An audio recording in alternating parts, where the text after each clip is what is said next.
Welcome, heathens and witches, to the Horn and Cauldron podcast pub chat edition, brought to you by drinking, responsibly, of course. But yeah, so this is our once weekly witchy podcast, where within we are every other week drinking and don't have a plan because I'm in charge. Yay. So in our pub chats we just kind of like to off the cuff, just like some stuff that we've seen, or like a question from y'all, or anything like that.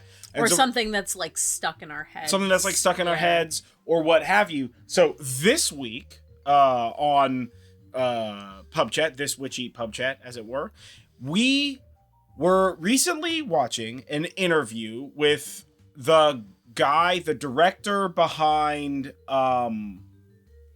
the one with the kids who are reading Midnight Club. Fall of the House of Usher. And also Bly Manor. Bly Manor. I think it's Mike Flanagan. Yeah, Mike Flanagan. Yeah. Thank you.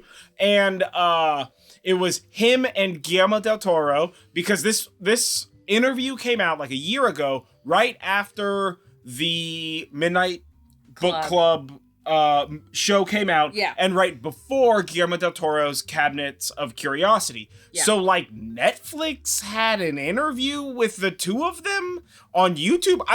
We randomed into this like 2 days ago, something like that. And like they were just kind of like talking about the shows and their inspirations and horror and all this kind of stuff. It was fantastic. It's like a 15-minute little thing. But in this interview, Guillermo del Toro asked this question, and also we love him, both of them, they're fantastic. But he asked this question: what creature do you most relate to, and why?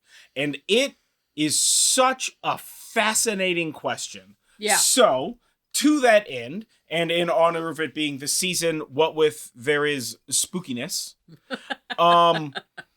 what creature, the question we're posing tonight, right now, whenever you're listening to this, while you're listening to this, while you're driving, Ted, we're watching you missed your left, it's okay, don't worry.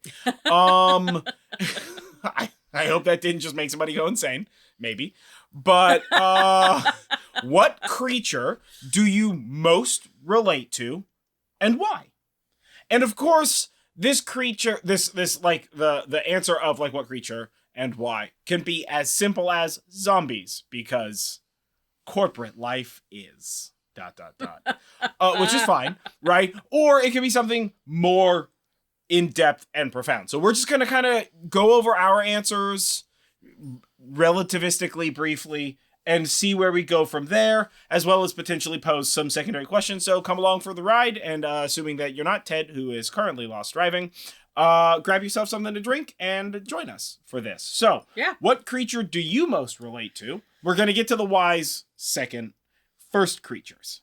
Vampire, but like vampires. A romantic type vampire. Okay, like, but not like a monster vampire. But like a fancy, rich, extra vampire. Sparkly drama vampire. Like an Anne Rice vampire, but without all the like weird Catholic guilt associated with them.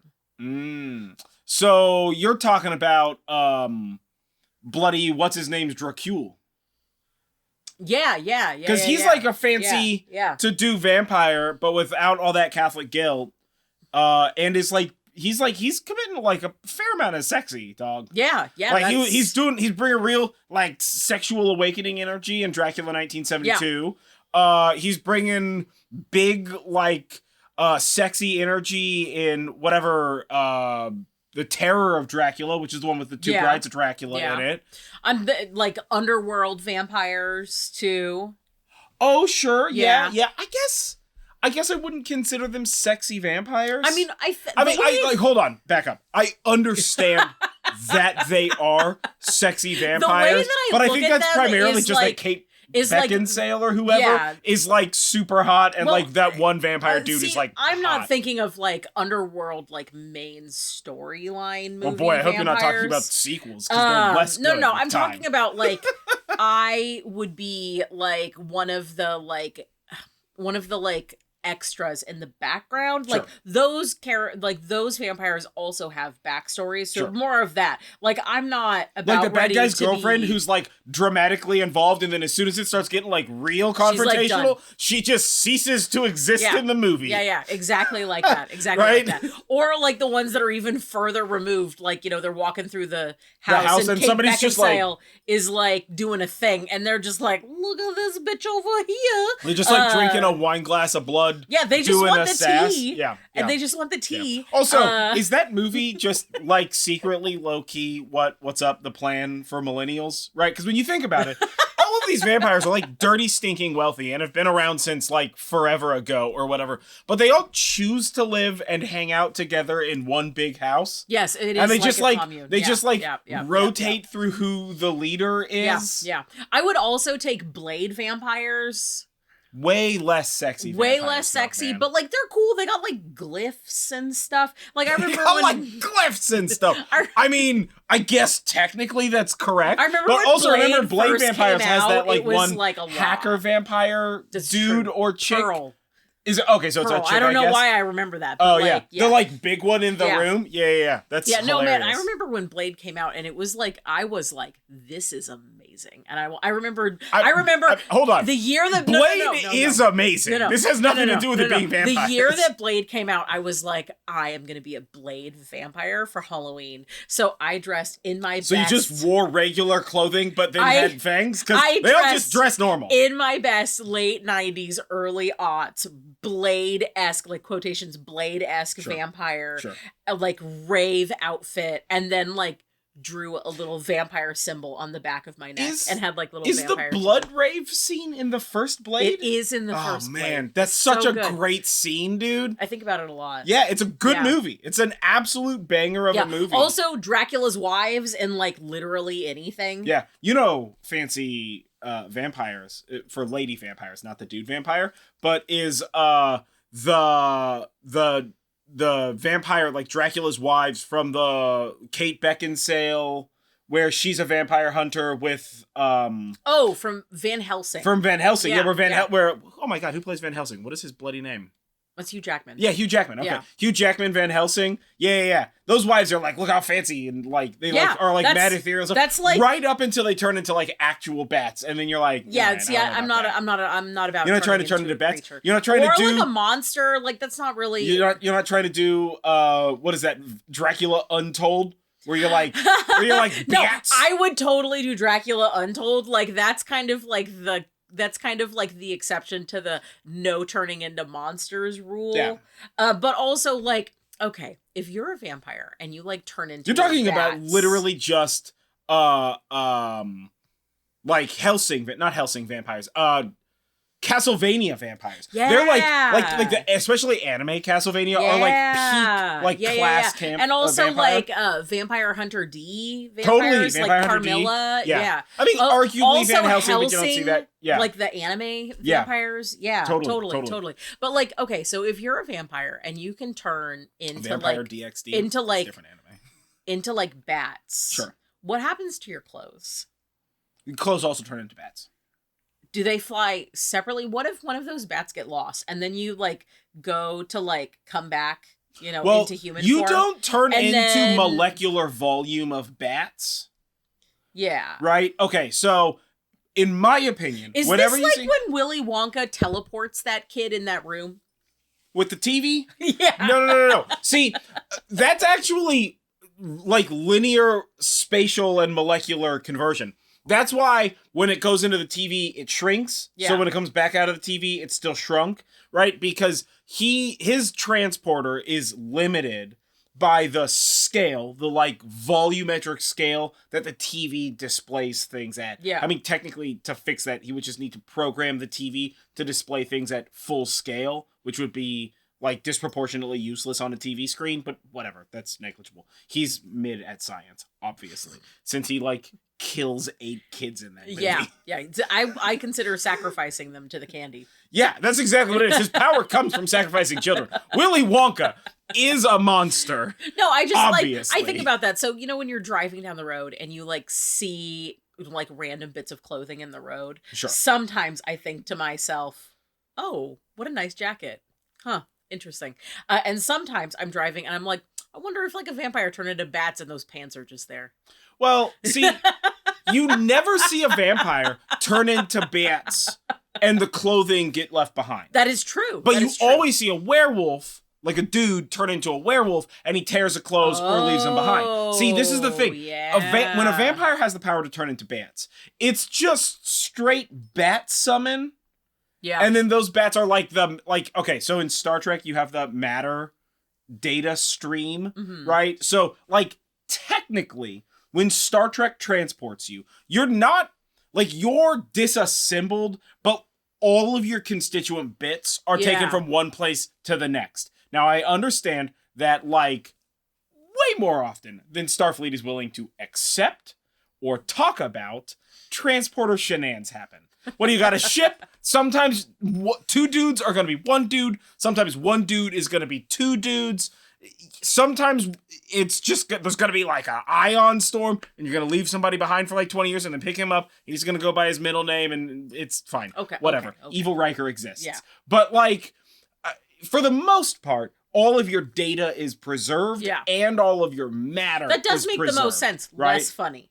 Well, but what it means is that, like, if you shoot a vampire, like a bat, that's part of the vampire, you don't have to, it's not like that bat is the kidney, and that bat is the heart, and that bat is his 3 left toes and 1 right thumb, and that bat is the belt for his trousers that are a few sizes too big because he hasn't had a chance to go to the tailor because the tailor keeps stupid and human this bat hours. is like his forearm. Yeah. So it's not like a bat gets pinned to the wall and he reforms and his pants fall down and comedy gold.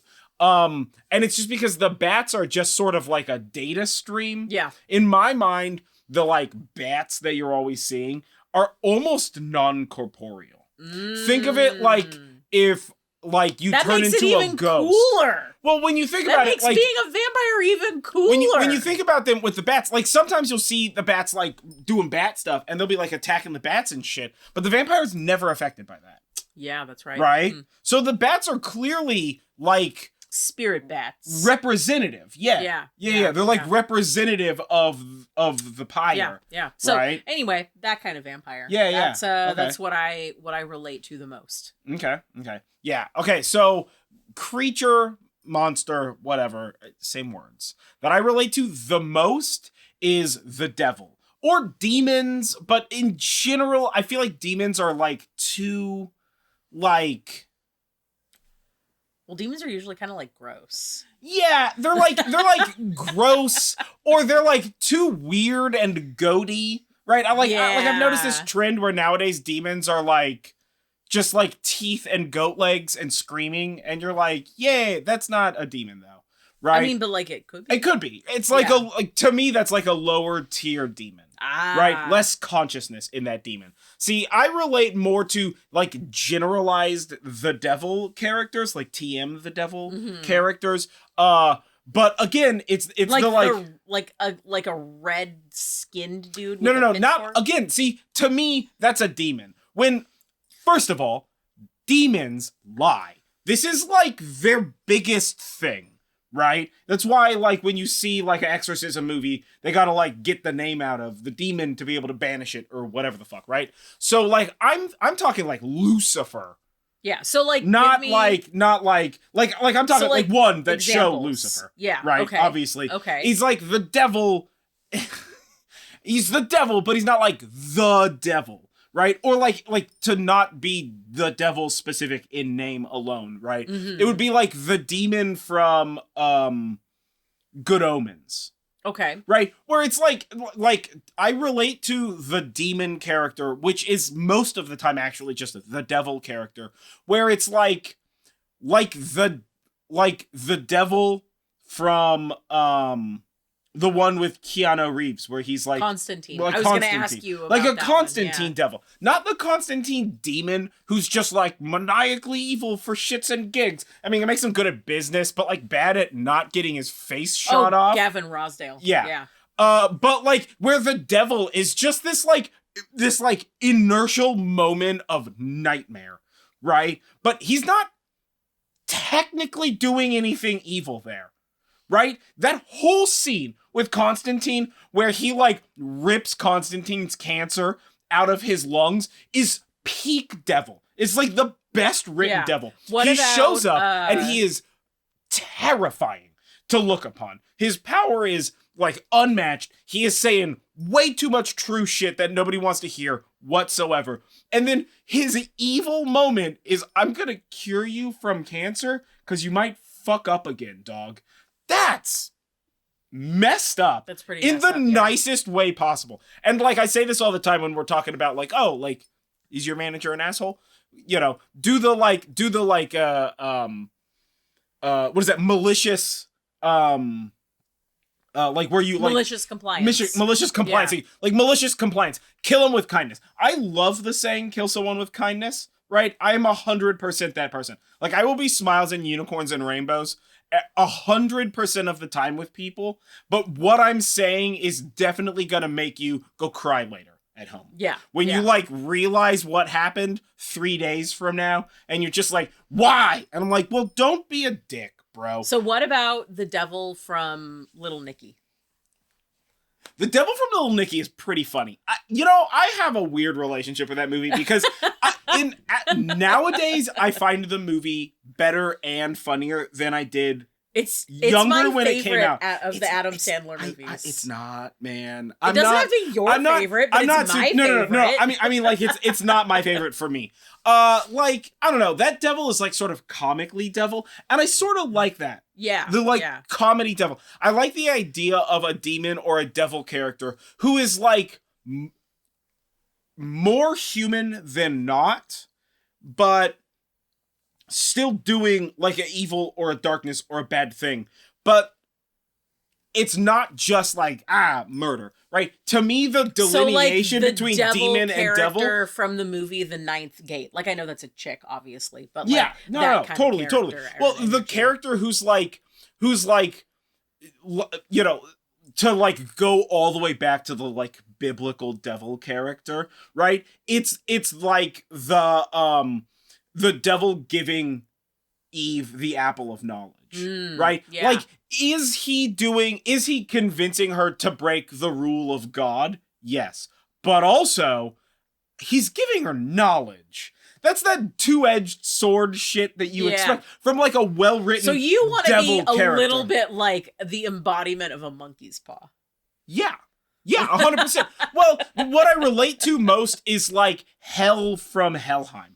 That like perfect balance point. Like Hel, who the ruler of Helheim, daughter of Loki, is 50% beautiful woman, 50% like rotten corpse, right? Yeah. That energy there is such a perfect example of the way that like Hel characters are written, right? Look, like she is the overlord of the place where souls go, where people go when they die who didn't die in glory and get chosen by, you know, whoever gets the myriad of people who get to choose where you're going, right? She's taking care of the rest of them. But that's not like a torturous curse. She's just taking care of them. The place that they're being taken care of in is like a bleak, cold, endless, wintry kind of vague nightmare. Yeah. But like it's not like Cenobite energy, you know, where they're just like it's not like Hellraiser. Yeah, we're gonna revel in pain. It's none of that shit. Yeah. Right? It's like the devil from Greek mythology, bloody Hades. Hades is such a fantastic example of like Hades isn't evil. Yeah. TM evil. I mean, I feel like if he's not like a classic villain evil. No, but he's like, also more he's not like in the corner like I mean, I feel like if you're going to take a scale, if we're going to like borrow the scale from the Egyptians and put all of the deeds of Hades in one side and all of the deeds of Zeus, generally representative of the light and goodness in the, you know, because he's like the head god and he's like golden and shit. Right? And we put him in the other side, right? You know, this is very like sun v moon energy. Yeah. The scale is gonna rocket so far down in evil with regard to Zeus's actions that it's just gonna punch a hole through the planet and then collapse our core into a black hole. Well, I feel like Hades isn't the bad guy here. Yeah, sure, like he's in charge of the dead. Yeah. But like that's more of this like respect thing. It's more of this like he was like, he's the guy who's in charge. He's just okay with the dead. I don't have a problem. Like, I'm not like weird about dead people. Yeah, I have to remind you that most people don't really deal with dead bodies on a concerningly often frequency. Well, I mean, not anymore, obviously. Let me start that right now. No, I used to work at a hospital. Just in case the FBI is listening, I used to definitely not corpses in our yard. That sounds worse. Please shut up with that talking. Just in case somebody's listening. No, don't just in case. Oh my goodness. Not murderers. Okay, so, no. Not murdering. No, I'm not dealing with corpses anymore. I mean, like, I raise chickens, so, like, sometimes you have dead animals. Yeah. But that's different. But, like, I don't, like, when I worked at the hospital, when you worked professionally, at the hospital, I worked around and directly with corpses. Yes. Not like all the time, but, like, enough that it became a thing. Yeah. Right? Where within I became increasingly aware of the fact that for a lot of people, for what I would argue the predominant fraction of the population, a dead body has like a negative connotation to them, and it just does not for me. Yeah. Right? So like it's that kind of a thing. Do you think that Todd from the Final Destination movies counts? Is 100% the devil. Yeah. Okay. Yes. In my mind, of course he's the devil, because all he does is try to help by explaining the situation that they're in and that they cannot escape death, which is a different character and arguably the number 2 character I relate with, the anthropomorphization of death. But this is because I've read all of Terry Pratchett's work, and Terry Pratchett's death, him and I are homies. That's a separate thing.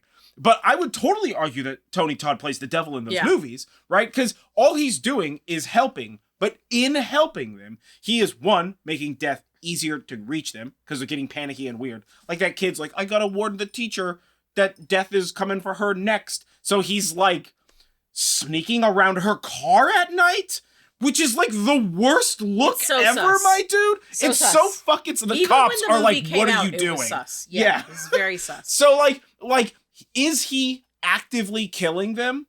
No. He's not actively interfering with death's design, but by making him aware of it, he is rendering knowledge that could be helpful and increased fear in them, right? Like the devil giving Eve the apple, right? He is rendering knowledge that could be helpful, but in that knowledge, you find like truer darkness and fear and stuff like that. I sort of love that dichotomy. I love that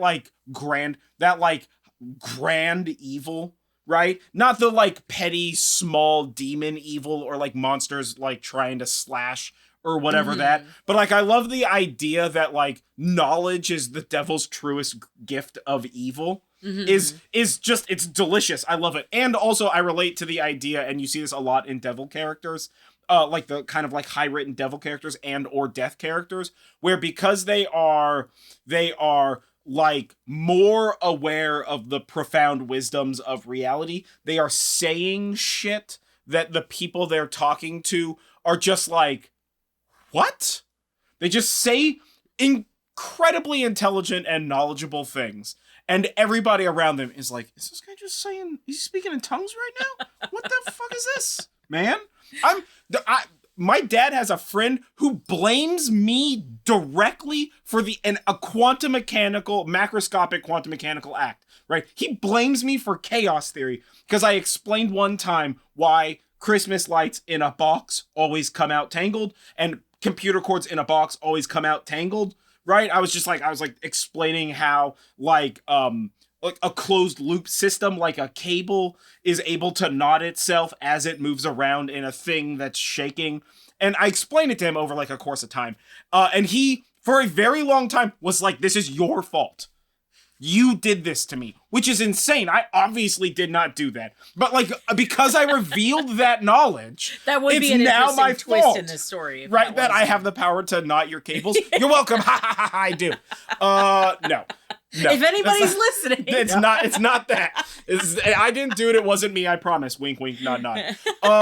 But that's like that kind of devil. Not the like, What was that movie we watched where he's like a little red man with a pitchfork and like tiny little horns and like goat legs and whatever? Oh, is that like old like timey like French movie? We've seen a bunch of things like that. It was a good movie we watched last year, but like that devil is like not the energy. That's more like a trickster energy. Yeah. Right. Yeah. And I don't pull trickster energy. I don't pull Loki. I pull hell.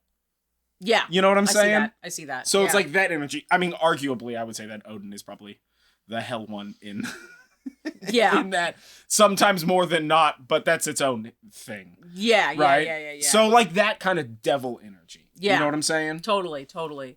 I mean, for me, I feel like I relate to the vampire that like romantic type vampire. Yeah, idyllic romance. Yeah, vampire. it's interesting because Flanagan actually said that he related to that style of vampire in this interview that we watched, but like for a very different reason. Yeah. He was saying it was because he felt like a loner, and I was just like, oh, because he said romantic vampire, and I was like, yeah, me too, totally, like was my first thought. And then he said why, and I was like, oh no, not for that, not for me anyway. Like, so well, but also all of the vampires that you mentioned, other than when I mentioned Christopher Lee's vampire, right? And technically I mentioned the two things where he has people around him. Yeah. All of the vampires you mentioned are never alone vampires. Oh, that's You're not true, the singular romantic yeah. vampire. No, I'm not. You're like the romantic loner. vampire as part of a group, tribe, herd. Yeah. What would a group of vampires be? A blood? No, I don't know about that. A stoker? A spray? A spray of vampires? A spray of vampires, maybe? Yeah, that would be right? good. A spray of vampires. I don't like know. That. What do you think that is? Yeah, I guess I would be part of a spray of vampires. Like, when I think about it, like, I'm never, like, I like, the loner vampire is often a thing in movies, but I'm not like, yeah, because they're alone. But for me, it's because they're, like, they have this feeling of being, like, eternal. Like, in our friend group, we have this joke that I am, like, thousands of years old, because I have so much knowledge and seem both so youthful and so old. Like, I'm definitely... It's like a lot of old world knowledge, but you're also like, and the other day I was playing WoW. Yeah, right? And I'm like talking about this like TikTok that I watched, you know, like I'm like, you know, talking about like things that like younger people would be talking about. Yeah. And I in the same sense you're talking about like, oh man, like I did this TikTok because I saw this thing while I was playing WoW or whatever, and then like you'll finish the conversation with like, oh, but because you have that cough, like I recommend these herbs in a warm salve or whatever, you know? And everybody else is like, what? Yeah, and I'm like, drive safe. Yeah. You know, bringing some mom energy big there group too. Mom energy. Big cardamom energy. And like, so that's part of it for sure. But also I like seem to have never aged based on my like high school yearbook photo and how I currently look. Like I can see the difference in me, but like there's not a lot of difference. I might actually be eternal. Yeah. So we have this Isn't like that big the joke goal? about it. So like that's it. I've definitely always been like very into the idea of being a vampire, like in that like middle school age where like you sort of become obsessed with some sort of fantastical thing that you're a part of. I don't remember the Japanese term for it, but there's a Japanese term for it. Where like middle school boys become... Well, it's girls too. I mean, it's girls yeah. too, but I think the term is a masculine term, and almost all of the anime that cover that generally are about a boy. Yeah. Who either like finds a girl who's also into it, or is like trying to convince a girl that it's real. This like thing where when you're like in middle school and you're like, I am you're the like, only one. I'm the reborn soul of the eternal dragon. He's trapped in my right eye, you know? Like, yeah. You know, and you build all this like characterization around it. I feel that energy so much. I mean, dude. even now I still feel that energy. I but rewatch like a lot of when sci-fi I and was fantasy. that age, I really was channeling that like big vampire energy, and that's before I was even like 90s goth TM. Sure. Right? Like that was before. Well, I mean, goth like, hadn't even been invented before. I mean, hell, the written word hadn't. It was like 2375 BC or whatever. Yeah, I mean, we were still writing dinosaurs. Yeah, school. they were still writing dinosaurs. Thing. Yeah, you could carve like bird footprints cuneiform style into clay. Yeah. But like, you know, that's not gonna last very long. Yeah, it cracks technically when you just had like a stick with you and you just like pressed it into things. Anyway. So like, yeah, I've always been, it's like that idea of being like eternal, but also I've always like, whenever people talk about like, oh, if I won a bunch of money, I would always like work, or I don't know how I would be able to handle myself retiring. I'll probably just still work. I'm just like, how and why? Like, I have so many things that I would love to be able to do that I would need. That's all still work, my guy. Immortality. To like to get be all the able hobbies to like done. get it all done. Not just hobbies, but like things I want to do, places I want to see, things I want to experience. Like, I would need the gift of immortality to be able to accomplish all of the myriad of things that I would love to accomplish in this lifetime. Totally. So there's that. Totally. But then also, big fan of Highlander. I've Great always energy. felt like you know, a little gothy, a little dramatic, little extra, a little like, you know, like little cloak walking down a flight of stairs energy. Yeah, man. A collar, a little high up there. Yeah. A dramatic red lip. Yeah. Vague Goblin King, since we just some big Goblin King energy, you know, like that kind of thing. And you know, like that sort of like, and finally, like the last piece is that like sort of raw sensual power that vampires bring is something that I have always enjoyed experiencing and wielding. Sure, yeah. And not just like sexual power, but sensual power. Because like romance vampires are like they're I feel like sexy. I feel like you have this like line of vampires where like you're either like angry, and like and like they do like a scrunchy face thing. You know, like the Buffy vampires, they do like a scrunchy face. Yeah, they do. Right? They do monster face. Yeah. Or you're like a vampire who's like getting somebody with your eyes. Yeah, see, I'm definitely wielding and dealing. I'm definitely the wheeling and dealing, getting somebody with your eyes. Yeah, the eyes get kind of thing. Just like tilt the head a little bit. As a retired thought. Yeah. It's not the droids you're looking for. Yeah. Right. It's what do you call it? Force mind powers from like Star Wars energy. So that's all. That's why I've always like really been into the idea and like relate the most to those kind of vampires. So much so that when there is a movie for the most part and the vampire is like monstrous in form, I'm just like, oh yeah. There are very few exceptions to that rule, and they generally have to be like because they're really cool vampires. Like 30 Days of Night, monstrous vampires, I'd be okay with that. They're really cool. But they also sort of tap into this like almost sexual animalistic nature. Right? Yeah. They're still holding most of the pillars of what it is that I think is cool. I don't think as much as like, yes, they're totally vampires. I'm not arguing against that. Right? I think that the fact that they're vampires fucking literally does not matter to the plot. That movie is fantastic. They could be werewolves and it would be the same thing. Yeah. They could just be Yetis. They could just be like hopped up cult members. Yeah. They're like hopped up on evil juice. Yeah, that's true. And it would everything that happened in that movie would still make sense, except for the sunlight burning them energy. Yeah. Right? Yeah. And even that you could justify with like demons and witches and shit. So like it would totally be fine. Yeah. But like, yeah, totally. That movie's just standalonely fantastic. Yeah. Vampire is just the thing that they're calling those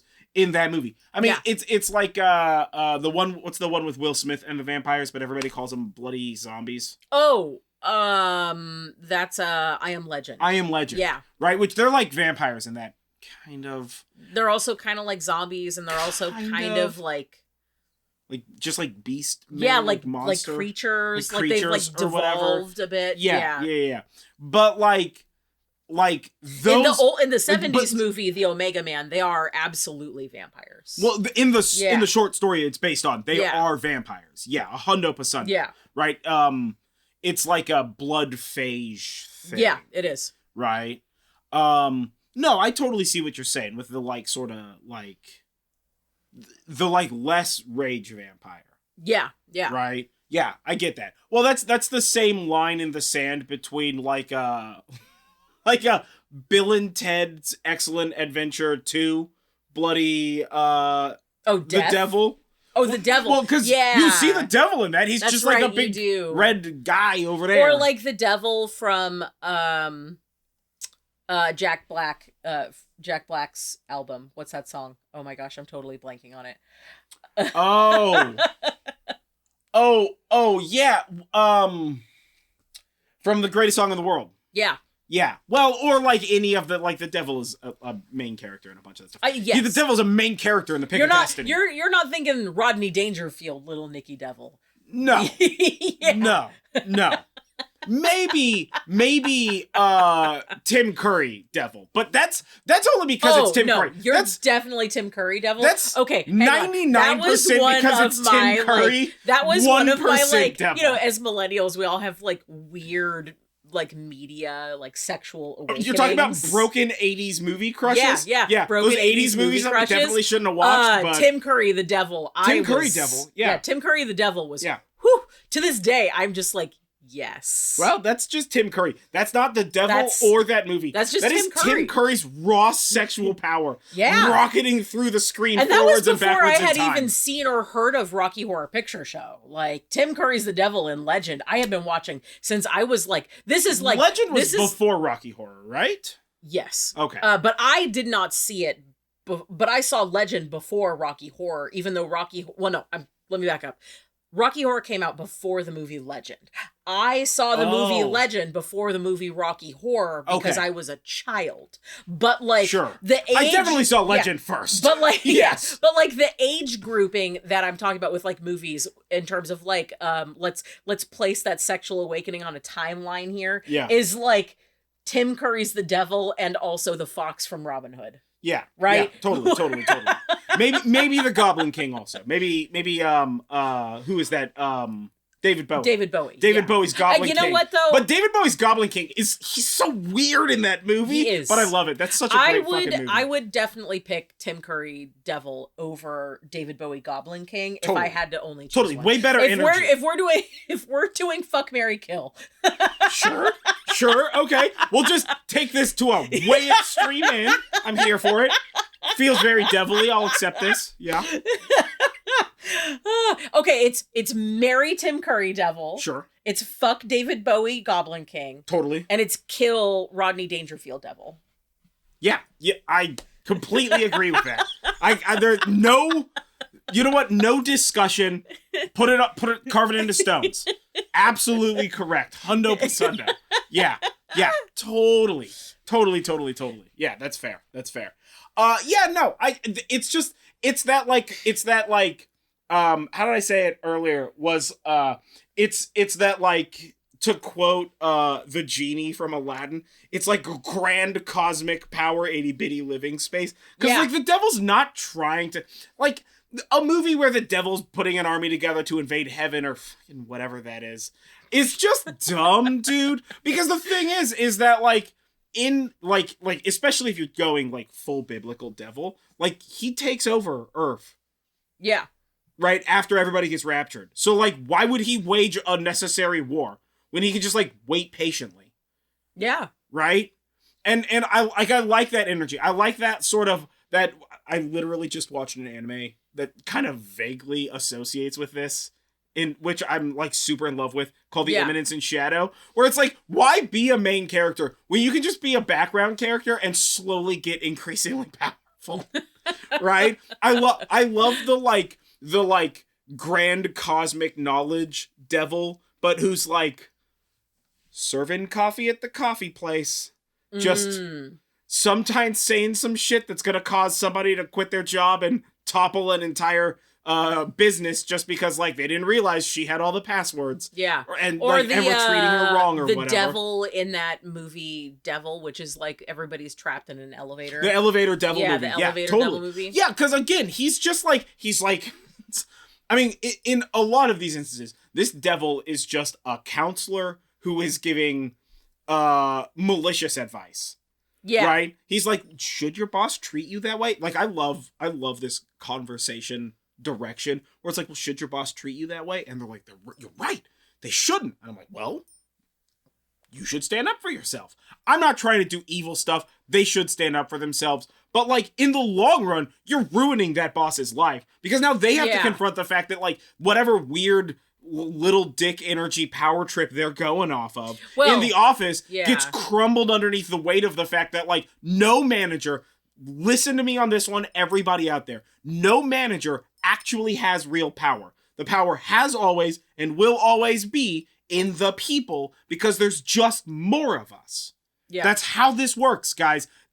Ask the French or the Russian people when they revolted against the bourgeoisie, or like whatever, like America against England, or Canada against England, or Australia against England, or India against England, or like a lot of Africa against England, or like kind of everybody against England, but whatever, fuck them. Yeah. Maybe so soon you're kind of like your vibe is kind of like the tell the cosmic truth and then let the subject choose their path. It's like to me, the devil is the overlap in the Venn diagram between like sorcerers and wizards, like Merlin and shit, and like Nyarlathotep and the Yellow King and Cthulhu. Right? It's like a regular guy with a lot of power and just an awareness of shit that you 100% are not supposed to be aware of. I mean, that overlap. You're just actually describing you in real life right now, my guy. Yes. That's why I relate with those devils or demons in the instances where it's just a demon, like a named or unnamed demon. Because sometimes it's Beelzebub, which is like not Lucifer, right? Or like sometimes it's a demon, but I feel like more often than not, demons are like gross and like sort of unnecessarily bent in a specific direction. If your show is about a demon specifically doing like that kind of devil energy shit, like Angel, then like that demon like is man bones, like man bones, like man bones, like the demon from Good Omens, right? He's just a demon, but he's a named demon who's like bringing that energy. Who's I really love tea and don't want to hurt humans, but you know, like that kind of energy. But like, I've got arguably, this job. John Delancey's Q is whole ass the devil. Yeah. Right? Yeah. Maybe even a little bit more trickster energy than he needs to be. He's bringing a lot of trickster energy. Right, but in the grand scheme of things, he's wearing a lot of spandex in that show. In the grand scheme of things, right? He's often doing it either because he's bored or to like smack somebody with a little bit of knowledge. What? I'm gonna interrupt your death, Picard, and let you relive shit because you feel like you have regrets, just to show that you don't have those regrets, so that way they have enough time to rip you back from the grips of death and save you, and now you just have to deal with the knowledge that I helped you through this huge emotional weight and never ever deal with that in any depth. You know, like that kind of energy. All right, we're back. I don't remember what I was talking about. Our camera, the camera sometimes overheats. Sometimes we can record for like 2 hours and it doesn't overheat, and sometimes we're like 30 minutes into a video and it overheats. This camera, it chooses its own path. I don't know what's going on with that, so that's fine. Yeah. So I have no clue what I was talking about. We had to let the camera cool down in the freezer or whatever. And I had to filter the just responsible adult things. I had to filter the alcohol I was drinking. But yeah, so like, it's like that kind of, I probably made my point 12 times, based on the circularness with which I speak. But yeah, so like that sort of devil energy. Yeah. You know, I kind of feel that like, I'm saying stuff and people are looking at me like, yeah. But then like later on, maybe not so yeah. Yeah. You know, or they completely don't understand what I'm saying because it's just like unhinged and insane. And like in an entirely different dead language. Yeah, kind of. I bring big dead language energy, I guess, as it were. But yeah, that's sort of always the like creature, monster, whatever that I've always sort of related to. Yeah, right. And that's sort of this evolution that I've gone through, where I started big like wizard sorcerer energy, and as I've like gained more grand cosmic knowledge, as I've explored grand cosmic knowledge more, I've definitely slipped in that direction. Oh, see, for me, I am fully already a witch and like a sorcerer, so this is just a bonus.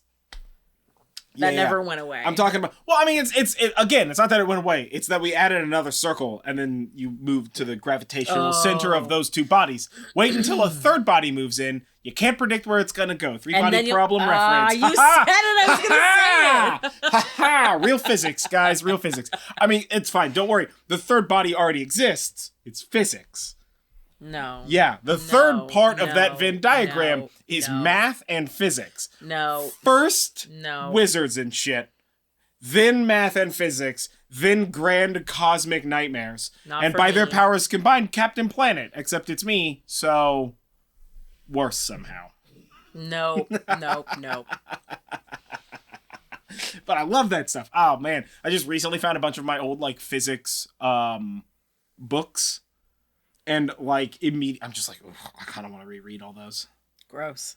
I love that stuff, man. I used to read physics textbooks for fun. Listen, I'm clearly from the land of broken toys. That's a separate and distinct issue. We're not dealing with that right now. We're dealing with why I might be a devil, so you're welcome. It's also physics, yeah. Yeah, it's also physics. Yeah. But yeah, so, I mean, that was our little bit about, like, the creatures that we relate to, and, like, what creatures do you relate to, and why? Yeah, and you can go into as much or as little detail as you want. You know, like, if you're watching this on YouTube, which all these go on YouTube if you're not, you can comment there, and we can chit-chat about them there, like, what creature do you relate to the most? Yeah. Right? You can also hit me up on my social media because I put a little video about these podcasts when those go up, and tell us there. Yeah, it's on TikTok and Instagram and like all that stuff. You can hit me up on my social media. Obviously, like Nerd Jive is everywhere, so anything at Nerd Jive is me. So you know, you can hit us up on social media. If you're listening to this on your podcast network, since you can't comment and you can only leave a review, I would super dig if you left a review that was just like Frankenstein space.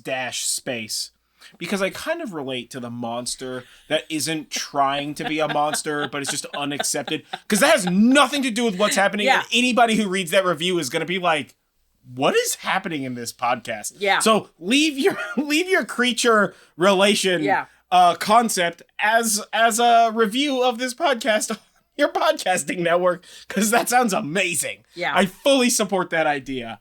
But yeah, while you're at it, like this video or heart it or whatever the podcasting thing equivalent of YouTube is, subscribe to this channel and, you know, follow along for more. If you're new here, welcome. Yes, it's weird. These are every other week. The rest of the time, they're like organized and there's a plan, and it's because I'm not in charge of them. I am. She is. But on these weeks, it's me. Also, if you have a topic or subject or other thing that you want us to kind of like free-form riff on, then hit us up and we'll just do it as a pub chat. I mean, that's what pub chats originally were, and we've kind of drifted off course because, again, I'm in charge of them. There's drift. It happens. And if you like what we're doing and you want to support us, definitely follow us, subscribe, etc. You can also share us with your friends, and we do also have a Patreon that you can check out. Yep. And that leads me to say thank you to our patrons. You guys are the best. Yep. You help us do what we do better every time. Yeah. And we have a group chat over on Patreon, so Discord. Yes. Discord over on Patreon, so we can chit-chat there about our creatures and such like that. So, again, I've been John Norgrove. This has been Julie Norgrove. This has been The Horn and Cauldron Podcast Pub Chat Edition with a wee bit of the drink. And happy spooky season if you are watching this when we first come out. And if you are watching it afterwards, good luck for the next one. It's essentially the most important season of the year. So start preparing for the next time. That's basically the way that my brain works. So yeah, we will catch you guys later, and stay witchy out there. Yeah, and don't forget, breathe in self-confidence and breathe out self-doubt.